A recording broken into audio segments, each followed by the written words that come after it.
Oi, bem-vindos de novo. Nós agora vamos para a nossa segunda aula de hipertensão arterial, que é a aula que fala sobre o tratamento farmacológico da hipertensão. Vocês devem estar lembrados, na aula anterior nós falamos de conceitos de hipertensão, classificação de hipertensão, etiopatogenia de hipertensão, falamos da nefroesclerose benigna, da nefroesclerose maligna, e conversamos também sobre o tratamento não farmacológico. Hoje nós focamos só em medicações, certo? Então vamos lá. Quais são as características de um antihipertensivo? Ele precisa ser eficaz por via oral, precisa ser seguro, bem tolerado, com relação risco-benefício favorável ao paciente e permitir a administração em menor número possível de tomadas, de preferência podendo ser usado em dose única. Ser iniciado com a menor dose efetiva, preconizada para cada situação, podendo ser aumentado gradativamente, ressalvando-se que quanto maior a dose, maior a possibilidade de efeitos colaterais. Também não deve ser obtido por meio de manipulação. Se prefere sempre as medicações advindas das grandes indústrias farmacêuticas, pela inexistência de informações adequadas de controle de qualidade, bioequivalência e ou interação química dos compostos das medicações manipuladas,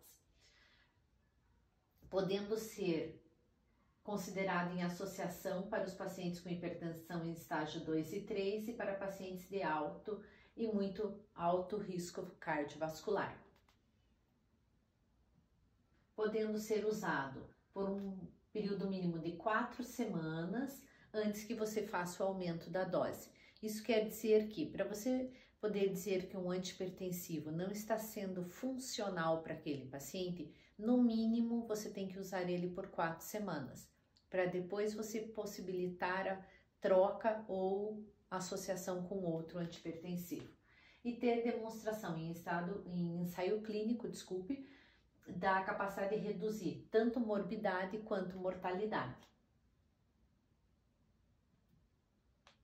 E nós vamos passear por todas as classes dos antihipertensivos, os diuréticos, os bloqueadores adrenérgicos de ação central, os beta-bloqueadores e os alfa-bloqueadores, os antagonistas do canal de cálcio, aqui, desculpe, apareceu um O a mais, e os inibidores da enzima de conversão, chamados IECA, os bloqueadores dos receptores da angiotensina 2, que também podem ser chamados de BRA, os vasodilatadores diretos e o único inibidor direto da renina.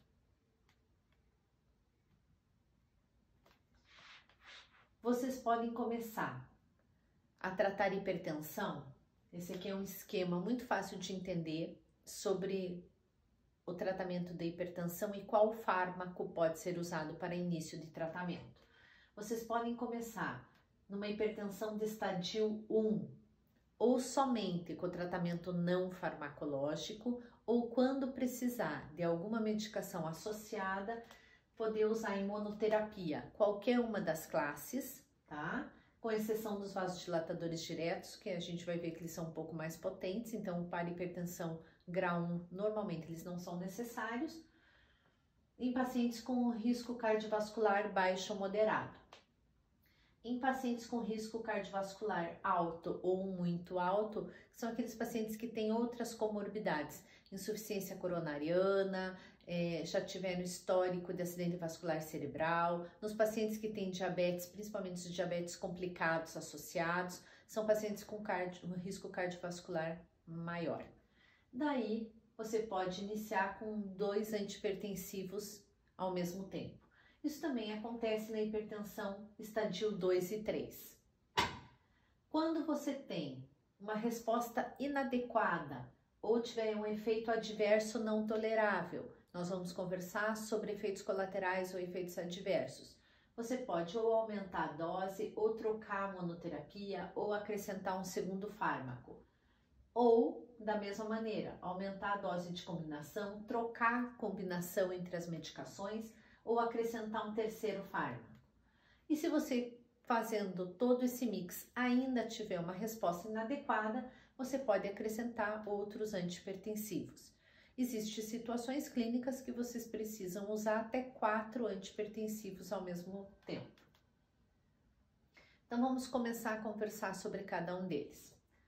O primeiro deles que nós vamos conversar são os diuréticos. Qual é a característica de uma medicação diurética? É aumentar o fluxo urinário, reduzindo a capacidade tubular de reabsorção de sódio e água e, consequentemente, podem elevar a taxa de filtração glomerular ou o ritmo de filtração glomerular.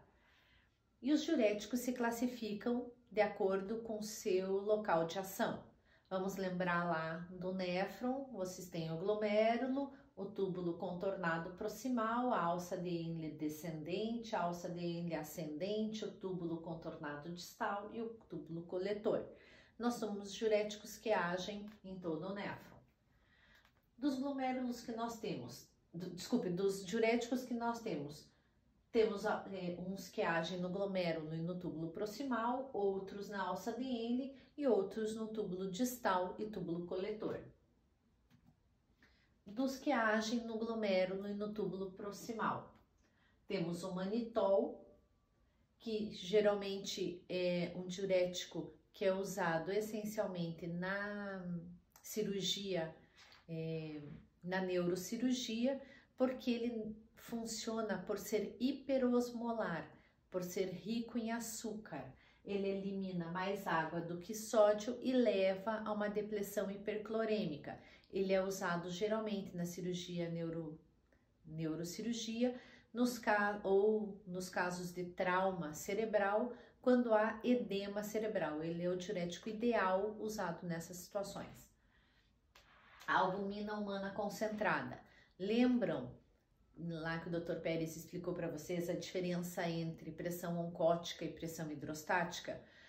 A albumina aumenta, é uma proteína, ela aumenta a pressão oncótica, puxa a água mais para dentro do vaso, consequentemente aumenta a diurese.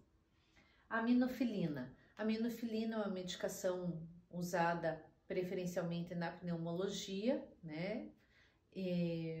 Para diminuir as crises de asma, mas tem um efeito diurético leve. Atua também no glomérulo e no túbulo proximal.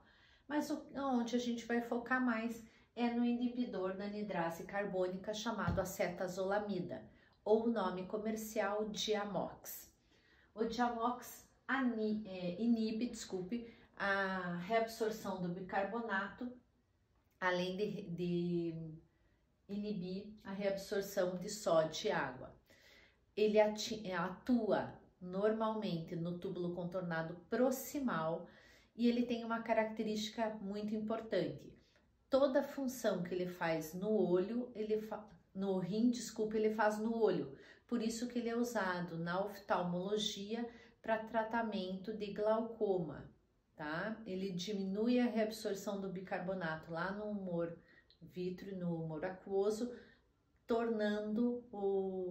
aumentando a diurese e diminuindo a pressão intraocular, ok?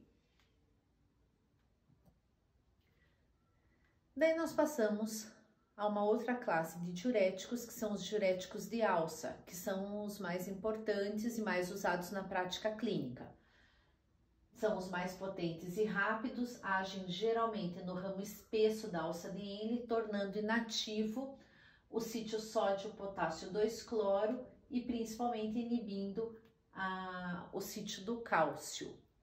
Temos aqui vários exemplos. A furosemida é o principal exemplo, que é o chamado Lasix. É um diurético extremamente potente, com seu início de ação geralmente 20 a 30 minutos depois da infusão. Ele faz uma diurese muito potente, tá? Então é usado para insuficiência cardíaca congestiva, para edema agudo de pulmão. Ele agindo nessa bomba do sítio sódio-potássio 2-cloro, ele inibe essa reabsorção, elimina muito mais água, tá? Também temos a bumetamina, o ácido etacrínico e a piretanida, que são menos usados. Dos diuréticos que agem no túbulo contornado distal e túbulo coletor, eles são divididos em dois tipos, os poupadores e os espoliadores de potássio. Os chamados espoliadores de potássio são os benzotiazídicos e os sulfamídicos, e os poupadores de potássio, principalmente a espironolactona, mas também temos o trianterene e a amilorida.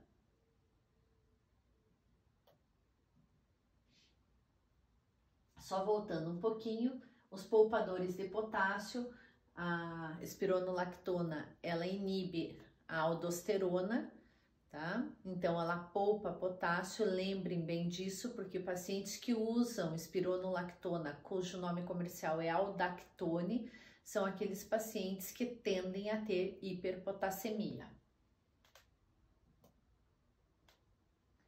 Uso clínico dos diuréticos. Então, os diuréticos podem ser usados para tratar hipertensão arterial, as doenças edematosas, né, as doenças que causam inchaço, como o edema cardíaco, o edema renal pela síndrome nefrótica ou pela doença renal crônica, o edema da insuficiência hepática, podem tratar a ascite da insuficiência hepática, a hipercalcemia, lembram? Deixa eu voltar aqui para vocês lembrarem um pouquinho. Os diuréticos de alça fazem uma inibição passiva do sítio do cálcio. Então, em casos de hipercalcemia, você pode e deve tratar com diurético de alça. E podem ser usados na síndrome de secreção inapropriada do ADH. Outras medicações antihipertensivas são os bloqueadores adrenérgicos. Você tem os bloqueadores adrenérgicos de ação central, que estimulam os receptores alfa-adrenérgicos no tronco encefálico, inibindo a ação simpática, com diminuição da resistência vascular periférica. Agem na causa da hipertensão arterial, lá na resistência vascular periférica. Tem como efeito colateral, muito comum, sedação, boca seca, hipotensão postural e um deles, que é a alfa-metildopa, diminui a atividade sexual. Como exemplo dessa classe de inibidores de ação central, nós temos a alfa-metildopa, que é a medicação ideal para tratamento de hipertensão em gestante, tá? Não esqueçam, gestantes devem sempre ser tratadas com alfa-metildopa, que é o chamado nome comercial Aldomet, tem na dose de 250 e de 500 miligramas, e outra medicação de ação central é a clonidina, nome comercial Atencina, na dose de 0,100, 0,150 e 0,200, tem uma funcionalidade excelente. Esses efeitos colaterais, eles são por tempo de uso, no início é mais comum que tenha um efeito colateral, com o passar do tempo isso ameniza. Entre os bloqueadores adrenérgicos, nós temos outra classe, que são os beta-bloqueadores, que diminuem o débito cardíaco e diminuem a secreção da renina. Eles classificam-se em beta-1 ou cardioseletivos, beta-2 não cardioseletivos ou os que têm ação bloqueadora beta e alfa. Os beta-1 ou cardioseletivos são aqueles que não inibem os receptores vasculares e traqueais, como por exemplo o atenolol e o metoprolol. Os beta-2 não cardioseletivos são os que inibem os receptores beta-1 e beta-2, nadolol, propranolol e timolol. Lembrem, são esses que têm que ser dados com cuidado para pacientes portadores de asma ou de POC. E lembrando